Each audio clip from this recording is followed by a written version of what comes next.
اعوذ باللہ السمیع العلیم العظیم الحفیظ بوجہ الکریم وسلطانہ القدیم من الرجس الخبیث المخبث الشیطان اللعین الرجیم وقبیلہ ونفخہ ونفسہ وہمزہ بسم اللہ الرحمن الرحیم۔ تمام نبیوں کے سردار حضرت محمد صلی اللہ علیہ وآلہ وسلم اور تمام مذاہب کے سردار دین اسلام کے پیروکاروں، سلام علیکم۔ آج کی گفتگو جو ہے وہ سلسلہ قادریہ کے نویں امام اور سلسلہ معروفیہ کے بانی حضرت معروف کرخی رحمۃ اللہ علیہ کے بارے میں ہے۔ آپ کا نام ابو محفوظ معروف ابن فیروز یا علی، دونوں میں سے ایک نام، الکرخی رحمۃ اللہ علیہ۔ آپ کی پیدائش جو ہے وہ کرخ میں ہے۔ کرخ جو ہے یہ بغداد کا شہر، 133 ہجری میں یعنی 750 عیسوی، اور آپ کا وصال مبارک 200 ہجری میں ہے یعنی 815 عیسوی میں۔ آپ کے استاد حضرت داؤد طائی رحمۃ اللہ علیہ ہیں، جن سے آپ نے فقہ پڑھی اور علوم پڑھے، تصوف بھی آپ نے ان سے لیا ہے۔ تو حضرت داؤد طائی رحمۃ اللہ علیہ جو ہیں یہ حضرت امام اعظم رحمۃ اللہ علیہ کے شاگرد ہیں۔ تو اس کا مطلب یہ ہوا کہ حضرت معروف کرخی رحمۃ اللہ علیہ مسلکاً حنفی ہے، اور آپ نے خلافت جو ہے وہ دو سے لی ہے، حضرت علی بن موسیٰ رضا رحمۃ اللہ علیہ اور داؤد طائی رحمۃ اللہ علیہ سے، دونوں سے۔ فارغ از حادثات چرخی، فارغ از حادثات چرخی قطب ارشاد خواجہ معروف کرخی رحمۃ اللہ علیہ کہ والد گرامی جو ہیں ان کا نام فیروز بتایا جاتا ہے، کچھ نے کہا ہے کہ ان کا نام علی تھا۔ میرا خیال کے مطابق یوں ہو سکتا ہے کہ اسلام قبول کرنے کے بعد ہو سکتا ہے کہ ان کا نام چینج ہو گیا، انہوں نے فیروز چھوڑ دیا ہو اور علی نام رکھ لیا ہو، یہ ایسا ہو سکتا ہے۔ اگر دونوں نام آ رہے ہیں تو پھر یوں تطبیق کی جا سکتی ہے۔ کہتے ہیں کہ آپ کے والد گرامی جو ہیں ان کا مذہب اسلام نہیں تھا، تو کیا تھا؟ کچھ نے کہا کہ وہ کرسچن تھے، عیسائی تھے۔ تو کام کیا کرتے تھے؟ غلام تھے۔ لیکن غلام کن کے تھے؟ ساری دنیا جن کی غلام ہے، آل رسول سید زادہ حضرت علی بن موسیٰ رضا رضی اللہ تعالی عنہ، ان کے یہ غلام تھے۔ اللہ اکبر جل شانہ۔ ان کے بیٹے ہیں حضرت معروف کرخی رحمۃ اللہ۔ اب دیکھیے کہ جب یہ غلام سید خاندان کے ہیں، سید زادے کے غلام ہیں، تو پھر بچے کا آنا جانا یقیناً، اور پھر اسلام سے وابستگی، تو حضرت معروف کرخی رحمۃ اللہ علیہ کی وابستگی اسلام کے ساتھ بچپن ہی سے ہے۔ یہ تو ہو نہیں سکتا کہ ابا جو ہیں وہ اس سید زادے کے غلام ہوں اور بچے کو پتہ ہی نہ ہو کہ میرے ابا جہاں نوکری کرتے ہیں وہ کیا ہے۔ اور غلامی کا آپ کو معلوم ہی ہے کہ گھر میں جو ملازم کام کرتے ہیں ان کا آنا جانا کتنا رہتا ہے، اور پھر ان کے بچوں کا آنا جانا کتنا رہتا ہے۔ یہی وجہ ہے کہ جب حضرت معروف کرخی رحمۃ اللہ علیہ کو ان کے والد گرامی نے کرسچینٹی کی تعلیم دلانے کے لیے بھیجا تو آپ کا دل نہیں لگا۔ کیسے دل لگتا؟ جب علی بن موسیٰ سے موسیٰ کی زیارت کرتے ہیں سید زادے کی، تو کیسا ہو سکتا ہے کہ یہ بچہ جو ہے وہ عیسائیت کی جانب بڑھ جائے؟ تو آپ نے کرسچینٹی کو چھوڑ دیا، کرسچینٹی کو چھوڑا، عیسائیت کو چھوڑا، بھاگ کر حضرت داؤد طائی رحمۃ اللہ علیہ کے پاس چلے گئے۔ کہتے ہیں کہ آپ کا آنا جانا اتنا تھا کہ آپ نے سب سے پہلے جو ہے وہ عیسائیت کو چھوڑا اور اسلام کو قبول کی۔ لیکن جو نام آپ کے والد گرامی کا میں فیروز دیکھتا ہوں تو عیسائیوں کے فیروز نام جو ہے وہ کم ہوتے ہیں، لیکن خیر سب سے پہلے اسلام قبول کیا، اسلام قبول کرنے کا اعلان کیا، اسلام کو اختیار کیا حضرت معروف کرخی رحمۃ اللہ علیہ نے، بیٹے نے پہلے کیا۔ اور معلوم ہے کن کے ہاتھ پر؟ والد گرامی جن کے گھر میں جن کے غلام ہیں حضرت علی بن موسیٰ رحمۃ اللہ علیہ، ان کے ہاتھ پر جا کر جو ہے وہ اسلام قبول کر لی۔ اسلام قبول کرنے کے بعد اب نکل گئے، حضرت داؤد طائی رحمۃ اللہ علیہ سے جا کر مکمل تعلیم حاصل کی، باطنی تعلیم بھی حاصل کی اور ظاہری تعلیم بھی حاصل کی۔ اور جب آپ تعلیم حاصل کریں، ایک دن والد ماں باپ جو ہے وہ بیچارے بے چین ہیں، تو حضرت معروف کرخی رحمۃ اللہ علیہ پھر ایک دن مدرسہ سے گھر آئے، دروازہ پھر کٹایا، اندر سے باپ نے پوچھا کون؟ کہا میں معروف۔ ایک دم سے دروازہ کھولا، اندر بٹھایا. ماں باپ تو آگے ہی بےتاب تھے اپنے بیٹے سے ملنے کے لیے. پہلا سوال جو والد گرامی نے کیا وہ یہ کہ بیٹے تو کس مذہب پر ہے؟ تو حضرت معروف کرخی رحمۃ اللہ علیہ کہنے لگے ابا میں نے اسلام قبول کر لیا، جن کے گھر اور در کے تم غلام ہو انہی کے ہاتھ پر کی. والد گرامی نے بھی دیر نہیں لگائی. حضرت معروف بیٹے کی وجہ سے ابا نے بھی اسلام قبول کر لیا. تو کہتے ہیں کہ کرسچینٹی سے جو ہے وہ اسلام اختیار کرنے کا اعلان کر دیا حضرت علی ابن موسیٰ رضی اللہ تعالیٰ عنہ کے ہاتھ کے اوپر. اس کے بعد پھر واپس چلے گئے. مکمل تعلیم حاصل کی حضرت معروف کرخی رحمۃ اللہ علیہ نے، قرآن اور حدیث اور فقہ کی. حضرت داؤد طائی رحمۃ اللہ علیہ سے بھی خلافت حاصل کی آپ نے. لیکن زیادہ تر وقت جو ہے وہ آپ کا گزرتا تھا حضرت سید زادے علی ابن موسیٰ رضا رحمۃ اللہ علیہ کے دربار پر، ان کے در پہ گزرتا تھا. اور آپ جانتے ہو کہ کیسے؟ تمام علوم پڑھنے کے بعد پھر بھی آ کے سارا دن امام کے دروازے پہ کھڑے رہتے تھے. اللہ اکبر جل شانہ، امام کے دروازے پہ کھڑے رہتے تھے. کہاں گئے وہ لوگ جو اعتراض کرتے ہیں غلامی پر کہ اسلام نے غلامی کو عروج دیا ہے؟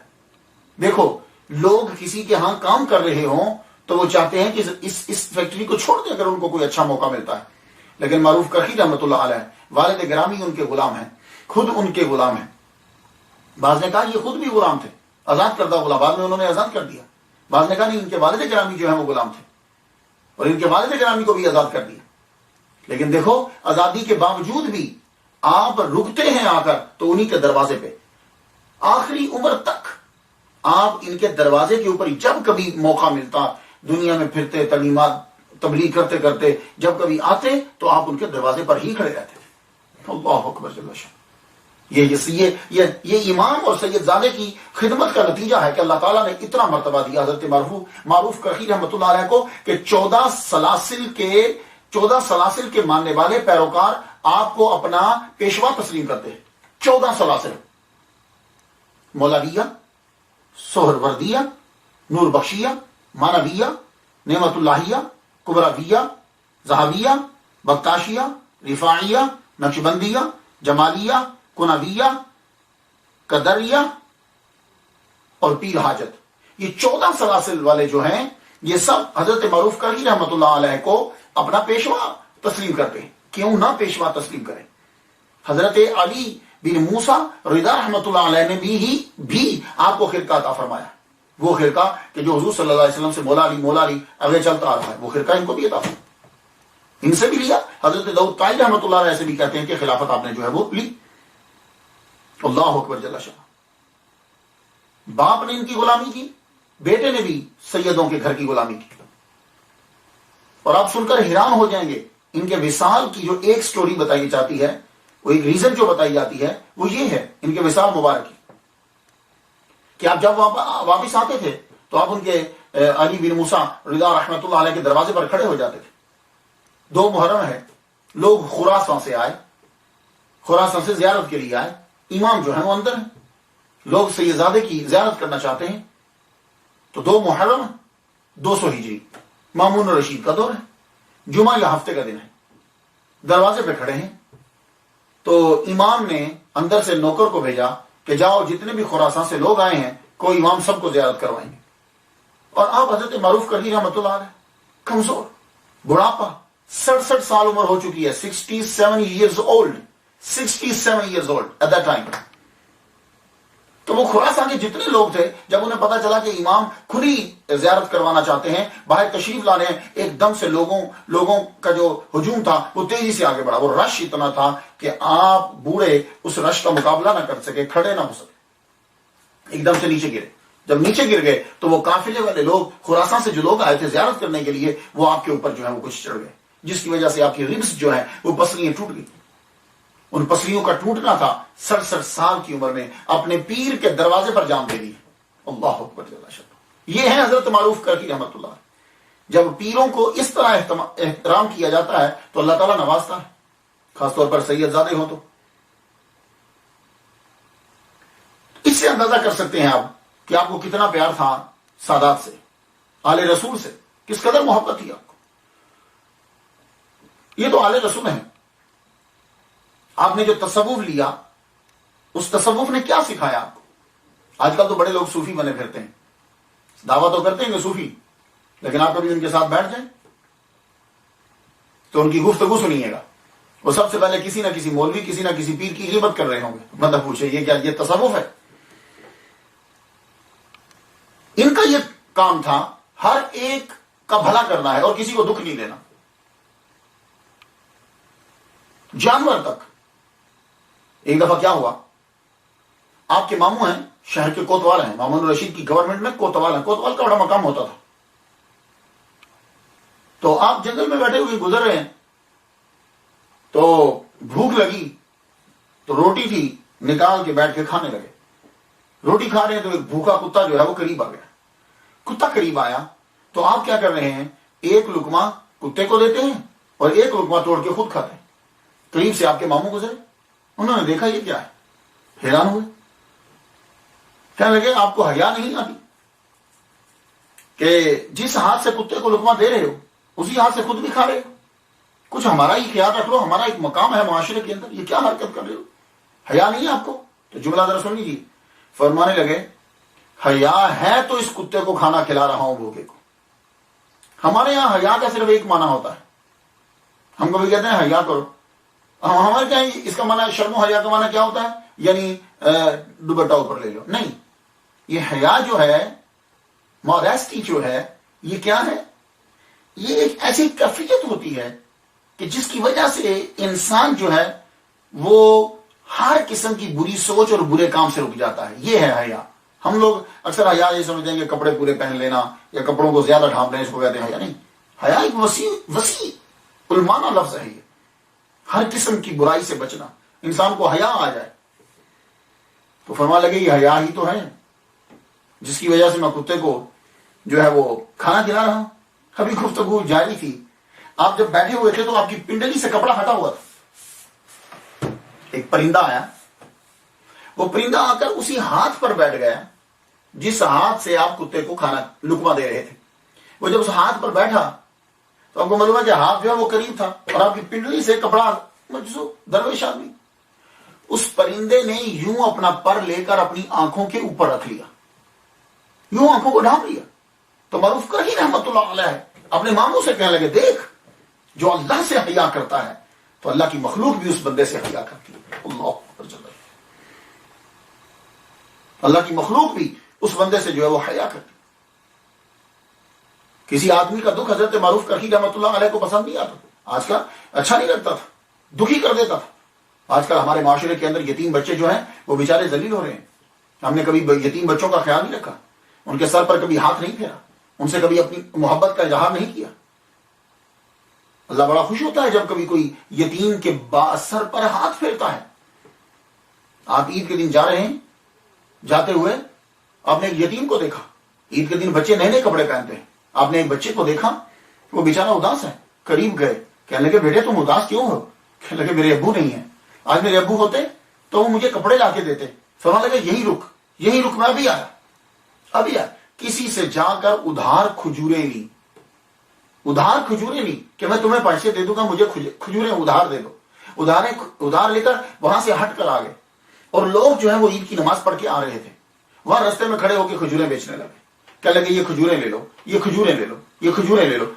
اکثر میں یہ ابھی عمرہ کرنے کے لیے جب میں گیا نماز جمعہ کے بعد، وہ جہاں سے لوگ جا رہے ہیں، ایک بنگالی اور ایک عربی لڑکا جو کھڑا وہ کھجوریں بیچے، یہ کھجوریں لے لیں، وہ بنگالی کو ساتھ رکھ کے وہ بیچ، کہ لوگ جہاں سے آ رہے ہیں رستے میں کھڑے ہو کے، تو معروف کرہی رحمت اللہ بھی یوں ہی کھڑے ہو گئے، یہ کھجوریں لے لو، یہ حضرت سعید سختی رحمت اللہ علیہ قریب آئے، یہ آپ کے خلیفہ ہیں اور آپ کے مرید خاص ہیں۔ کہنے لگے حضور کھجوریں بیچنے کی آپ کو کیا ضرورت پڑ گئی، آپ کیوں کھجوریں بیچ رہے ہیں؟ فرمانے لگے وہ بچہ دیکھ رہے ہیں، کہا وہ یتیم بچہ ہے، اس کا باپ نہیں ہے کہ اس کو کپڑے لا دے، وہ بیچارہ دوسرے بچوں کو دیکھ کے اداس پھر رہا ہے، مجھ سے یہ دیکھا نہیں گیا تو میں یہ کھجوریں ادھاری لایا ہوں، یہ میں اب بیچ کے اس سے جو پیسے ملیں گے میں اس کے لیے کپڑے خرید کر لاؤں گا تاکہ اس کے چہرے پہ خوشی آ جائے۔ حضرت سختی رحمت اللہ علیہ کہنے لگے حضور آپ جائیے، یہ کھجوریں جس سے ادھار لائیں اسے واپس کریں، میں اس کے کپڑوں کا بندوبست میں کرتا ہوں، یہ کام تو میں بھی کر سکتا ہوں، آپ زحمت کیوں کر رہے ہیں؟ حضرت سختی رحمت اللہ علیہ اس بچے کو لے گئے، اس یتیم بچے کو لے کر گئے، نیا لباس دلوایا اسے. فرماتے ہیں، اب غور سے سن لیجیے، فرماتے ہیں کہ جب میں نے اس بچے کو نیا لباس دیا، اس کے چہرے پہ جو خوشی آئی، اس کے بعد رب نے جو مجھے نور عطا کیا، اس نور کی لذت، اس لذت کی بلندی، اس نور کی وجہ سے جو مجھے پھر بلندی ملی، اللہ اکبر، میں بیان نہیں کر سکتا.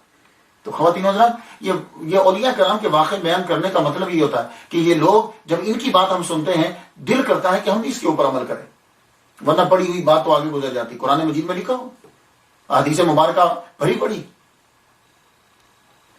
اللہ اکبر جل شانہ. دوسروں کا خیال رکھنا. حضرت معروف کرہی رحمت اللہ علیہ، دکھ نہیں کسی کا دیکھا جاتا آپ سے، اور یہی تصوف ہے کہ دوسروں کو دو، یہ نہیں کہ ان سے لو. روزہ آپ نے رکھا ہوا، عبادت گزار تو زبردست ہے، صوفی آدمی بن نہیں سکتا جب تک عبادت نہ کرے، اور اس کا ظاہر اور باطن، اس کی تنہائی اور اس کا باہر، جلوت اس کی اور خلوت، دونوں کے دونوں ایک جیسے ہونے چاہیے. یہ نہیں کہ اندر بیٹھ کر وہ عجیب کام کرتا اور باہر وہ بڑی بڑی پگڑیاں پہن کے نکل جائے. روزہ آپ نے رکھا ہوا، نفلی روزہ ہے، رستے سے گزر رہے ہیں، گرمی شدید ہے، اور ایک صاحب جو ہیں وہ پانی بیچارے بیچ رہے، لیکن کوئی آدمی اس کا پانی نہیں لے رہا، کیونکہ کوئی پانی خریدے گا تو اس کے بعد وہ جا کر اپنے بچوں کے لیے کھانا خریدے گا. یہ پاکستان میں بھی ہوتا ہے. آپ کبھی گرمی میں سفر کر رہے ہو تو ایک بالٹی، اس کے اندر برف ڈالتے ہیں اور پانی پلاتے ہیں، تو آپ پیسے دیتے ہیں. اس کے گرمیوں میں اکثر غریب بچے جو ہیں وہ یوں کرتے ہیں. یہاں امریکہ کے اندر بھی میں نے دیکھا ہے، کبھی سگنل کے اوپر گاڑی میں روکتا ہوں تو جو معذور ہوتے ہیں نا، جن کی ٹانگیں نہیں ہیں، معذور ہیں، وہ ٹھنڈا پانی لے کے یہ ہم سے ایک باٹل لے لیجیے. یہاں بھی بیچتے ہیں. مطلب یہ نہیں ہے کہ پاکستان کے اندر ایسا ہوتا ہے، پوری دنیا میں تقریباً سسٹم کچھ ایک ہی سا ہے. یہاں بھی بھکاری ہیں، یہاں بھی بھیک مانگتے ہیں. تو حضرت معروف کرہی رحمۃ اللہ علیہ جب جا رہے ہیں تو وہ بیچارہ غریب آدمی پانی بیچ رہا، لیکن کوئی پانی خرید نہیں رہا، لیکن ایک دم سے اس بندے نے جملے کو چینج کیا. اللہ اکبر. اس دور کے لوگ دیکھ کر وہ جملہ کیا بولتا ہے؟ کہتا ہے اے اللہ، جو میرا پانی مجھ سے خریدے اس کی تو بخشش فرما دے. اے اللہ، جو میرا پانی مجھ سے خریدے تو اس کی بخشش فرما دے. اب یہ اس جملے سے کہ دل لوگوں کے رقیق ہوں گے، وہ میرا پانی خرید لیں گے، میں گھر جا کے اپنے بچوں کے لیے کھانا لے جاؤں گا. حضرت معروف کرہی رحمۃ اللہ علیہ آگے بڑھے، آگے بڑھ کے آپ نے اس کو پیسے دیے، کہا مجھے پانی دو. اس سے پانی لے کے پانی پی لیا. اب مریدین کو تو پتا تھا کہ پیر کا روزہ ہے، پیر صاحب کا روزہ ہے، اس آدمی کو تو نہیں پتا. تو مریدین پوچھنے لگے حضور آپ نے روزہ نفلی کیوں توڑ دیا؟ فرمانے لگے نفلی روزہ ہے نا، پھر رکھ لوں، لیکن تم نے اس کی دعا نہیں سنی تھی کہ وہ دعا کیا دے رہا تھا؟ میں نے اس کی دعا کی وجہ سے اپنا نفلی روزہ جو ہے وہ توڑ لیا. تو یہ اس بات کی وجہ سے اللہ نے اتنا ان پر کرم فرمایا کہ جب آپ کا وصال مبارک ہو گیا تو کسی نے خواب میں پوچھا، کہنے لگے کیا ہوا؟ کہنے لگے اس جس سے پانی خریدا تھا نا، اس کی دعا کی وجہ سے رب تعالیٰ نے میری بخشش فرما دی ہے. اللہ اکبر. کسی کا دل نہیں دکھا. تو جب آدمی بندوں کا فائدہ سوچتا ہے، بندوں کے قریب ہوتا ہے، تو اتنا ہی وہ اللہ کے قریب بھی ہو جاتا ہے. ہم لوگ بندوں پہ ظلم کرتے ہیں، ان پہ زیادتی کرتے ہیں، اور ہم سمجھتے ہیں کہ ہم اللہ کے قریب ہو جائیں گے. ایسا ہرگز نہیں ہے. اور جتنا آپ بندوں کے لیے کام کرتے تھے، بندوں کا فائدہ سوچتے تھے، اتنا ہی آپ رب کے قریب ہوتے. اللہ تعالیٰ نے پھر ان کو طاقت عطا کی. تائر مکانی ایک زبردست جو ہے وہ صفت ہے ولی کامل کی. اللہ تعالیٰ کئیوں کو عطا فرما دیتا ہے. تائر مکانی کیا ہوتی ہے؟ کہ آپ تھوڑے سے لمحے میں کہیں بھی پہنچ جائیں، اسے تائر مکانی کہتے ہیں. جیسے حضور صلی اللہ علیہ وآلہ وسلم معراج کی رات زمین سے بیت المقدس ایک سے دوسری تک، اور پھر بیت المقدس سے آسمانوں تک. تو اللہ تعالیٰ حضور کے امتیوں کو بھی عطا فرماتا ہے. تو آپ کو اللہ تعالیٰ نے تائر مکانی جو ہے وہ عطا فرمائی.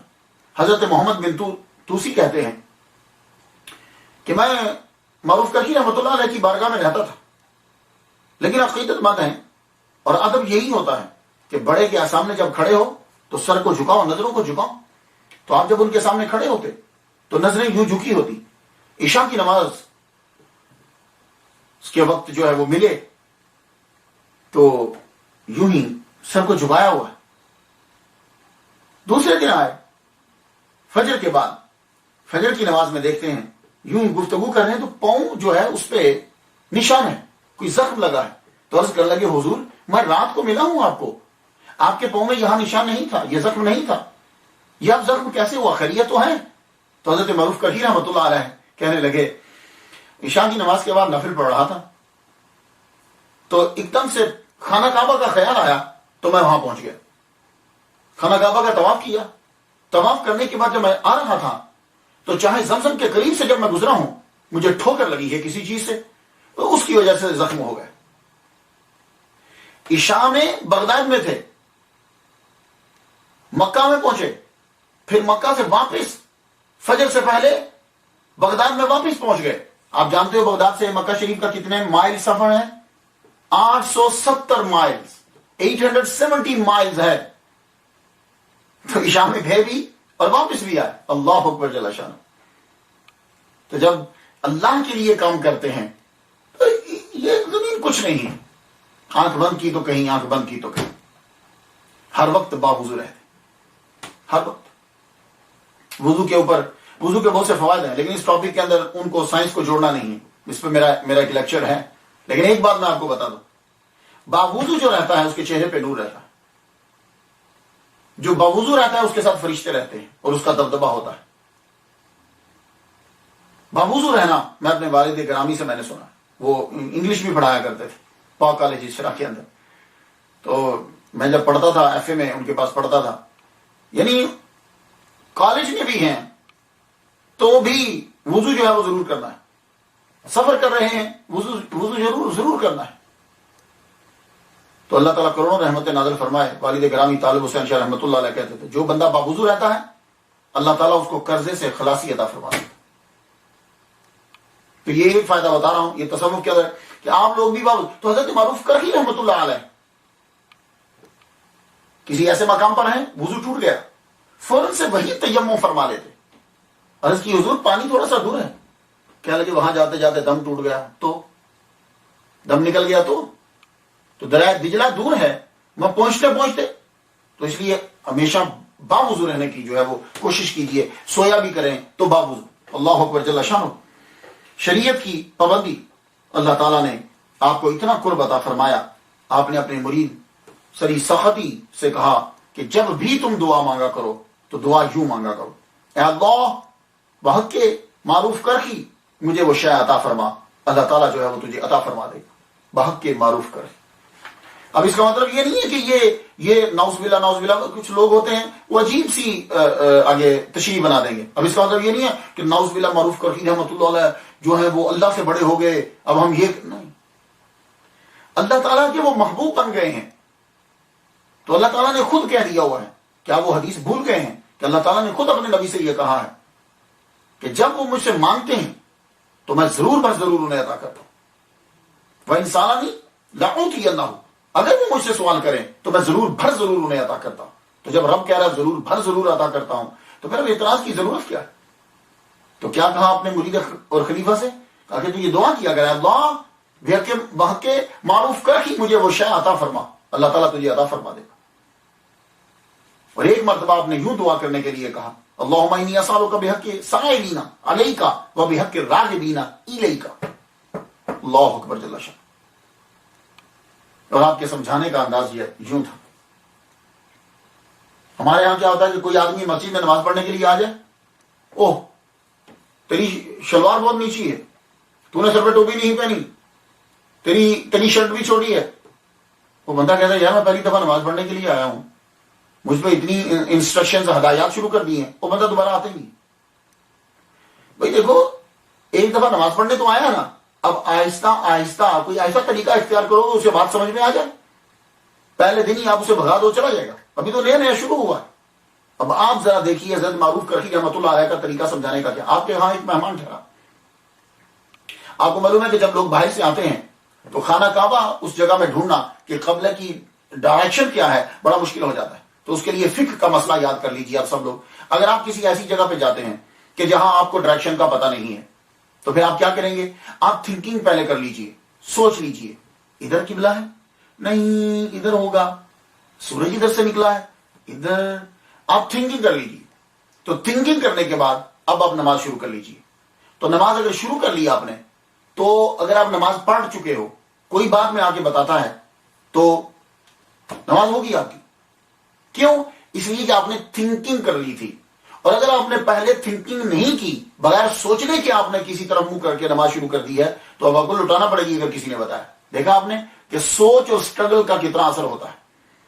تو آپ کے یہاں جو مہمان ٹھہرا, اس نے آپ عبادت میں مصروف ہے, میڈیٹیشن میں, مراقبے میں ہے, اس نے کیا کیا کہ وہ خود ہی سوچا کہ ادھر ہی قبلہ ہوگا, اب میں حضرت کو کیا تنگ کروں. وہ سوچ کے تھنکنگ کر کے نماز شروع کر دی. نماز مہمان نے پڑھ لی. تو نماز جب پڑھی تو وہ نماز پڑھ چکے. اب حضرت معروف کا ہی رحمۃ اللہ علیہ جب اٹھے نماز پڑھنے کے لیے, تو آپ کو تو معلوم تھا, کیونکہ آپ تو مقیم ہیں وہاں کے, آپ کو معلوم تھا کہ کعبہ کی ڈائریکشن کہاں ہے. آپ نے صحیح سمت میں جب منہ کر کے نماز شروع کی, تو وہ مہمان نے جدھر منہ کیا تھا اس کے بالکل اپوزٹ تھا. وہ بڑے شرمندہ ہوئے, کہنے لگے حضور آپ نے مجھے کیوں نہیں بتایا, آپ نے مجھے کیوں نہیں بتایا. وہ تو تھنکنگ کر کے نماز جو ہے وہ شروع کر لی تھی, وہ فقہ کے مطابق تو ٹھیک ہے, لیکن وہ پھر حضرت مجھے آپ بتا دیتے. آپ اپنا جواب جو ہے وہ سماعت کیجئے. کیا فرماتے ہیں؟ کہنے لگے, فرماتے ہیں دوسروں کے امور میں تو تب مداخلت کریں جب خود سے فرصت ملے. دوسروں کے امور میں تو تب مداخلت کریں جب خود سے فرصت ملے. اللہ تعالیٰ کی یاد میں اتنے غرق ہیں معلوم ہی نہیں. اللہ اکبر جل شان. اور آپ کی تعلیم جو ہے, اصل چیز یہ ہوتی ہے کہ تعلیم کیا ہے اس بزرگ کی, اور اسی کو یاد کرنا ہوتا ہے. آپ کی تعلیم, ایک بات سناتا ہوں, ویسے تو ان بزرگوں کے بہت سے اقوال ہوتے ہیں, بہت سی وزڈم کی باتیں ہوتی ہیں, بڑے قیمتی موتی ہوتے ہیں, لیکن اب سب پہ ڈسکس نہیں ہو سکتی. ایک بات آپ نے بڑی غضب کی کہی, اور یہ آج کے دور کے جو مسلمان ہیں ان کے اوپر فٹ بیٹھتی. فرماتے ہیں اعمال صالحہ کے بغیر جنت کی طلب, کہ اچھے کام نہیں کرنے اور جنت مانگنی ہے. اور حضور اتباع سنت کے بنا حضور کی شفاعت, یعنی حضور صلی اللہ علیہ وسلم کی سنن پر عمل نہیں کرنا اور شفاعت کی امید رکھنی ہے. اور دانستہ نافرمانی کے بعد رحمت کی تمنا حماقت ہے. ایک آدمی اچھے کام نہیں کرتا, جنت کی طلب کرتا ہے, حضور کی سنتوں پر عمل نہیں کرتا اور شفاعت کا طلبگار ہے, اور دانستہ نافرمانی نہ کر رہا ہے اور رحمت کی تمنا ہے کرتا ہے, تو یہ سراسر وہ احمق ہے اور یہ حماقت ہے. اور یہ تینوں چیزوں دیکھ لیجئے, ہمارے ہاں ہم حضور کی سنن پر عمل نہیں کرتے, بلکہ اب تو یہ رواج چل پڑا ہے خاص طور پر امریکہ کے اندر کہ سنت کہہ کر اس چیز کو چھوڑ دیتے ہیں. میں نے ایک اسلام نماز پڑھنے کے لیے آئے, تو میں نے کہا why are you not covering your head, it is a sin. You know what he said to me, sir it's just sin, it's not first, it's a first. تو وہ اسے حقیر جو ہے وہ سمجھ رہا. تو ہم نے سنن چھوڑنا شروع کر دی. اللہ بھلا کرے امیر دعوت اسلامی مولانا ریاض قادری مجدد مسلک اہل سنت, کہ ان کی وجہ سے نوجوانوں کے اندر سنن عام ہو گئی. معصوم چھوٹے چھوٹے بچوں کے سروں پر پگڑی ہیں, زلفیں ہیں, مسواک ہے, لباس ان کا وائٹ. تو یہ سنن کو جو ہے عام کرنا ہے. اللہ اکبر جل شان. تو معروف کرخی رحمۃ اللہ علیہ نے کیا کہا, اعمال صالح کے بغیر جنت کی طلب, اتباع سنت کے بنا حضور کی شفاعت کی امید, اور دانستہ نافرمانی کے بعد رحمت کی تمنا حماقت ہے. اللہ اکبر جل شان. اور آپ کا وصال, دو روایات ہیں, گفتگو کو ختم کرتے ہیں. ایک روایت تو میں آپ کو بتا چکا کہ آپ کا وصال مبارک جو ہے وہ اپنے پیر کے دروازے پہ ہو گئے. دوسرا جو ہے اس سے کچھ لگتا ہے کہ ذرا ہٹ کے کوئی چیز ہے, یہ بھی ہو سکتا ہے کہ اس کے ساتھ ملتا ہی ہو لیکن بعد کا واقعہ ہو. آپ کو آپ کی محبت سب لوگوں سے اتنی تھی, عیسائی کہتے تھے یہ ہمارے ہیں, یہودی کہتے تھے یہ ہمارے ہیں, مجوسی کہتے تھے کہ معروف کرخی ہمارے ہیں, اور مسلمان تو خیر سب جانتے ہی تھے کہ مسلمان ہیں. جب آپ کا جنازہ اٹھنے لگا تو جھگڑا ہو گیا. ہم ہم ہم ہم ہم ہم ہم کی آواز آنے لگی. مجوسی ہم اٹھائیں گے, عیسائی ہم اٹھائیں گے, ہم لے جائیں, ہم شروع ہو گئے. ہم ہوا تو غم ہوا. جب غم ہوا تو حضرت سری سختی رحمت اللہ علیہ آگے بڑھے. کیا لگے سنو, ہم کے لیے لڑتے کیوں ہو؟ ہر مذہب کے 4 آدمی آگے بڑھو, جو جنازہ اٹھا لے وہ لے جائے. سمپل, جو جنازہ اٹھا لے وہ لے جائے. عیسائی بڑے آگے, 4 بندے نہیں اٹھا پائے, 4 پائی وزنی اتنی ہوگی کہ اٹھا نہیں پائے. یہودی بڑے نہیں اٹھا پائے, مجوسی بڑے نہیں اٹھا پائے. کہا ٹھیک ہے بھائی. اب مسلمان آگے بڑھے, جو ہی 4 آدمی آگے بڑھے تو جب اٹھایا تو ایک دم سے اٹھ گئے. تو فرمان لگے یہی ان کی وصیت تھی کہ جو میرا جنازہ اٹھا لے. ولی کامل کو تو پتا ہوتا کہ کیا ہوگا. فرمانے لگے وہ لوگ دعویٰ کریں گے لیکن میں انہی کے ساتھ جاؤں گا اور میں وہی اسی مذہب میں ہوں جو لوگ میرے جنازے کو اٹھا لیں گے. حضرت معروف کرخی رحمۃ اللہ علیہ کا جسل انور جو ہے جنازہ جو ہے وہ اٹھایا گیا اور لے کر گئے. جمعہ یا ہفتے کا دن 2 محرم مامون الرشید کا دور حکومت ہے, 200 ہجری ہے, اور آپ کو جو ہے دفنا دیا گیا. آپ کا مزار ہیفا سٹریٹ میں ہے. ہیفا سٹریٹ بہت لمبی ہے, بہت لمبی, 2 مائل تک کہتے ہیں کہ یہ لمبی ہے. ہیفا سٹریٹ بڑا مشہور جو ہے وہ یہ علاقہ ہے. کچھ تصویر جو ہے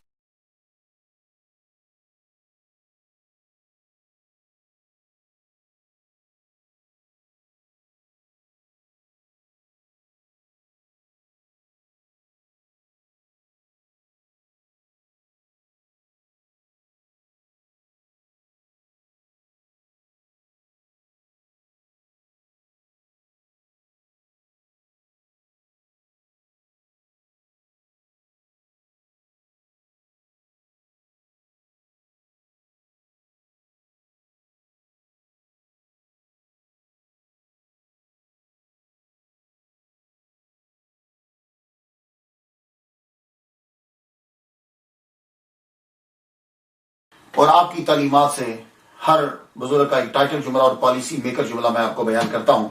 تو آپ کی تعلیمات میں سے جو میں نے ٹائٹل جملہ لیا ہے, پالیسی میکر ہے, سن لیجئے, وہ پیروں کے لیے ہے جملہ. کیا فرمایا آپ نے؟ کہا عارفین. عارفین کون ہوتے ہیں؟ صوفیاء, اولیاء. عارفین خود سراپا دولت ہیں, انہیں کسی دولت کی حاجت نہیں.